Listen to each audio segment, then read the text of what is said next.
இல்ல அது வந்து அவர் ஃபீல் பண்ண வாய்ப்பே இல்ல. ஆ. ஒய் அப்டின்னா, அவர் வந்து எல்லாத்தையுமே ஒரு ஈவனா எடுத்துக்கிற பெர்சன். நான் வந்து ஒரு விஷயத்த சந்தோஷம்னா எஸ்ட்ரீமா எடுத்துப்பேன். ஓகே. துக்கம்னா அப்படியே ரொம்ப மோசமா போயிடுவேன்.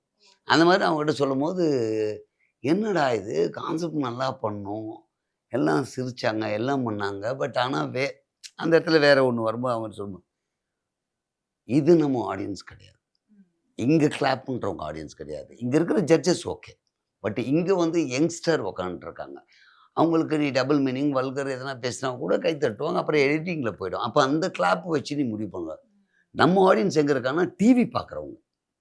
வீட்ல டிவி பார்க்குறவங்க நம்மள ரசிக்கிறாங்களா? ஏய் இவங்க வந்தா நல்லா இருக்கும்னு ரிமோட்ல வேற சேனல் மாத்தாம பார்க்க வைக்கிறோமா? அதுதான் நம்ம வேல. ஸோ உன்னுடைய ரிசல்ட் வந்து அங்க தான் ஜட்ஜ்மென்ட் பார்க்கணும் அப்டின்னா.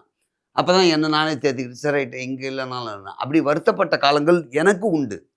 ஆனா அந்த இடத்துல தேத்தி அதெல்லாம் பார்க்கவே கூடாதுன்னு சொன்னது ஒண்ணு.